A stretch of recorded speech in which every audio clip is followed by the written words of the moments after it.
ferry, we got on okay, it was empty, but there was nowhere to sleep, so we ended up sleeping, if that's the right word, on the wooden floor.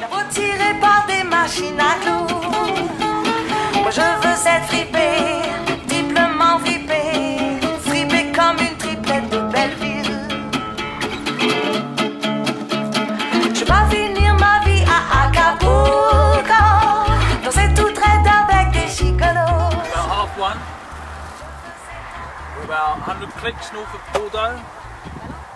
Vineyards, although I think these are for cognac. And it's lunchtime. The journey was uneventful, if long. And we didn't see our first cyclist in France until after about 10 hours. And we saw 2 in total. Though you're not going to see many on the autoroutes, I guess. And we arrived in Lembe pretty much without trouble after about 10.5 hours drive, and there we met our kind host Tony. As we speak, he's gone to chop up a lamb for dinner. Tony, remember, we met on YouTube. It's Friday, and in true Mad Dog style, we're out in the midday sun. We're off into Po to register and hopefully get our bikes checked out, but in 2 days' time, we're going over that lot.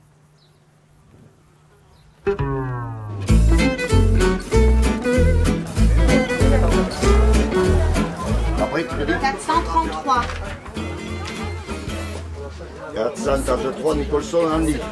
Signé vélo, au fond, récupérer sac à dos et puce. No, I don't know where I'm going. What number did you give? In event of death. She's not here. I'm worried about the 22k up the Tourmalet. I'm an Etape virgin from Cumbria. Much bigger in Derbyshire. Little hills here. Cakes have taken the better so far, but yeah, it's been alright so far. I think we're up for it. It's going to be the longest day of my life. The Etape is special for the cyclists, for the amateur cyclists, because it's the Etape of Tour de France, and the Tour de France is magic. So yesterday we went and registered, got bikes sorted, got that compact sorted. Got my feet sorted at Cycle Fit, but even on today's training ride, my calf's still tweaking, so... Got my shoes sorted, which was pretty good. I've got myself a litre water bottle as well, which was bothering me somewhat. Yeah, no, I'm feeling good, feeling confident for tomorrow. About as ready as ever, really. And I reckon Tourmalet should be a doddle.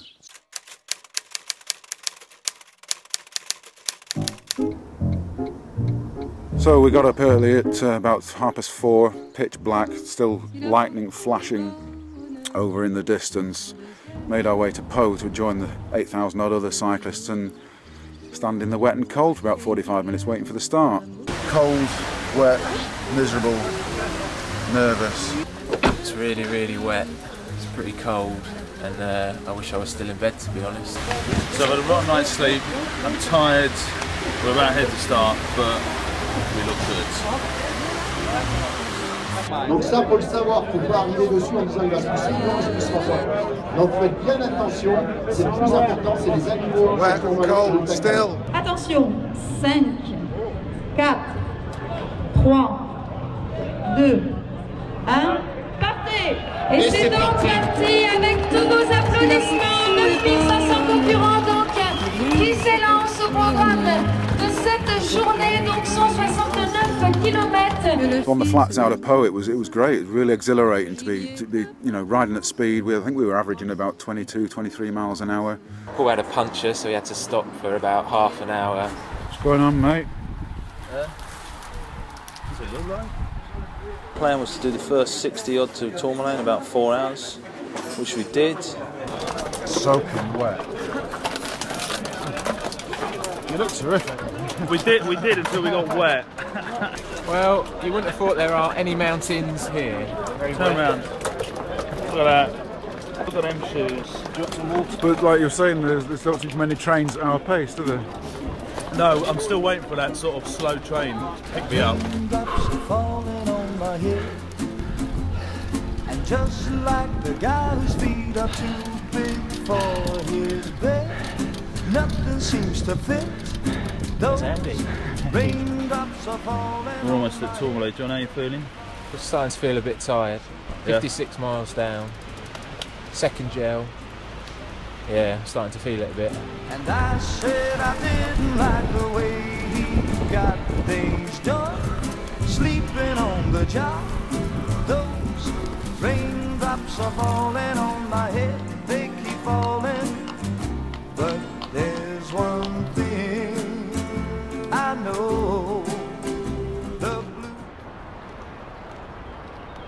How are you doing? Absolutely dead. Oh yeah? How far up are we?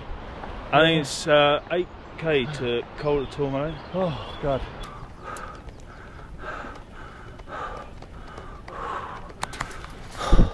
So at the top of Tourmalet, it was, you couldn't see a thing really. It was, we could see maybe 20 feet, but it was a great sense of achievement to get there.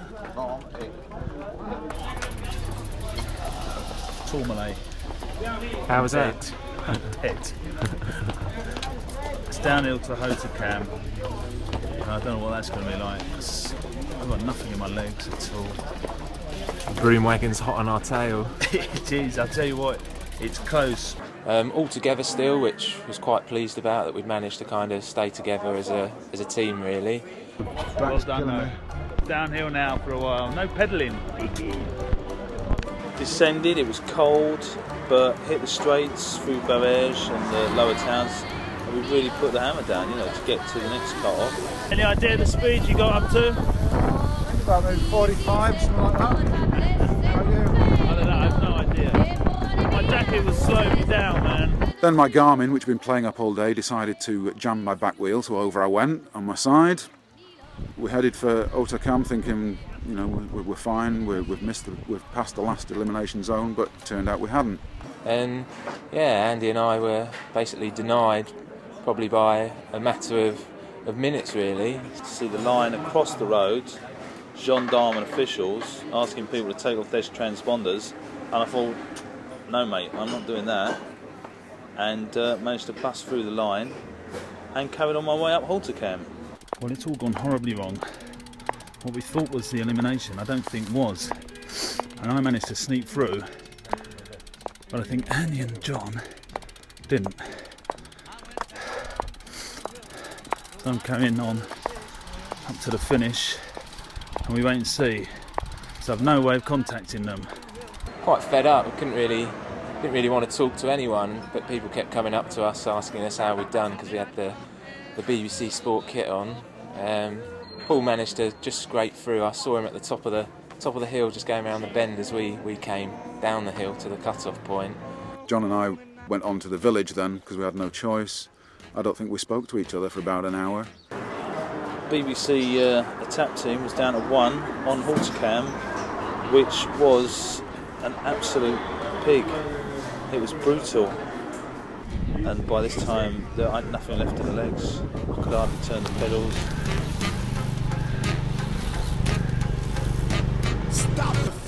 Well, here we are at the top of Etape. Managed to sneak in under the time. I managed to sneak through the elimination as well. So, somewhere, so I'm quite pleased, but it's a bit hollow really, because it should have been all 3 of us. Just gutted really that we didn't get to the top of Etape. And today really my whole body aches. Would I do it again? I think I'm going to have to, because I don't want to leave it there. You know, I feel like I have unfinished business with the Etape du Tour. I'm going to conquer that sometime. The sense of achievement was pretty good, but obviously, you know, it was tainted by the fact that we didn't all 3 do it.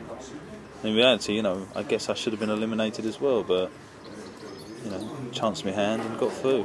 So to all those who took part in the Etape du Tour 2008, whether you succeeded or failed, chapeau.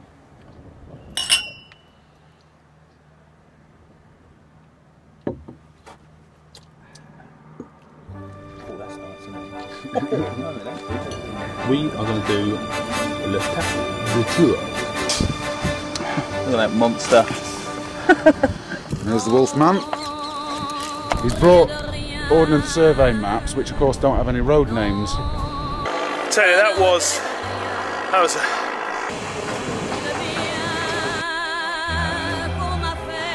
excuse me. Something you see every day. I mean, what do to say now. He said everything. I know I'd like to put the hammer. Yeah, he's going to moan about this. No. Commented on YouTube, I was too fat and I was probably going to die. Heart rate never went above 170. Cheers.